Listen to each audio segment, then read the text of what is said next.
A person purchases a machine on 1st January 2009 and agrees to pay 10 installments each of rupees 12,000 கொடுத்திருக்காங்க at the end of every year inclusive of compound rate.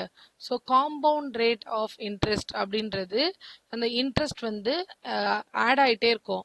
Simple இன்ட்ரெஸ்ட்ன்றது first இயரில் ஆரம்பித்து last instalment வரைக்கும் ஒரே interest தான் இருக்கும். Compound interest அப்படி இல்லை, அதிகமாகிட்டே இருக்கும். ஸோ இப்போ கொஸ்டின் என்ன அப்படின்னா, find the present value of the machine அப்படின்னு கொடுத்துட்டாங்க. இங்க நமக்கு வேல்யூ வந்து அவங்களே கொடுத்துட்டாங்க. இப்படி கொடுக்கலன்னா நம்ம லாக் பேப்பர் யூஸ் பண்ணி கால்குலேட் பண்ற மாதிரி இருக்கும். பட் லக்கிலி அவங்களே வந்து என்ன பண்ணிட்டாங்க, நமக்கு வேல்யூ ஆஃப் இந்த இதை வந்து அவங்களே கொடுத்துட்டாங்க. இப்போ நமக்கு என்னென்ன ஃபர்ஸ்ட் ஃபார்முலா எழுதிக்கலாம். ஃபார்முலா என்ன அப்படின்னா, present value of a machine அப்படின்றதுக்கான இது ஆன்விட்டி. ஸோ ப்ரெசன்ட் வேல்யூக்கான formula it's a by I into 1 minus 1 plus I whole power minus n. இதுதான் நம்மளோட ஃபார்முலா. ஏன்றது இங்க நான் கொஸ்டின்ல இருந்து எழுதுறேன். ஏன்றது அமௌண்ட். ஸோ இங்க அமௌண்ட்ன்றது 12,000 rupees.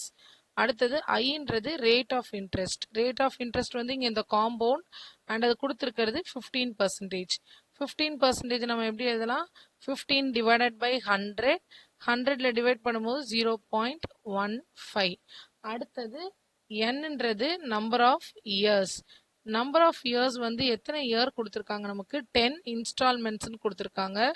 இயர் கொடுக்கல, இன்ஸ்டால்மெண்ட் தான் இருக்கு. So n equal to 10. இது எல்லாத்தையும் நான் இந்த ஃபார்முலால சப்ஸ்டியூட் பண்றேன்.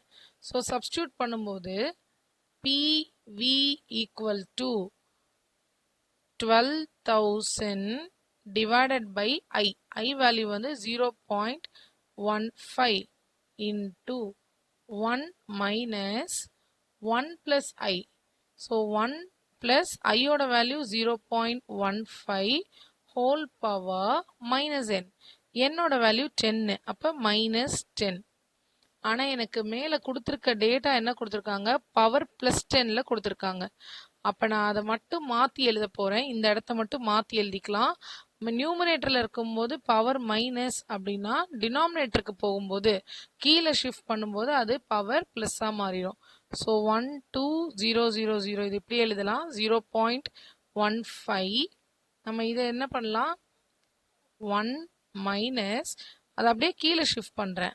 1.15 ஹோல் பவர் 10 அப்படின்னு எழுதிடலாம். மேல இருக்கும்போது பவர் மைனஸ் 10, கீழே வரும்போது பவர் பிளஸ் 10 மாறிடும். அண்ட் அதுக்கான வேல்யூ அவங்களே கொடுத்துட்டாங்க 4.016. அதை அப்படியே கொண்டு வந்து இங்க சப்ஸ்டியூட் பண்ணலாமா.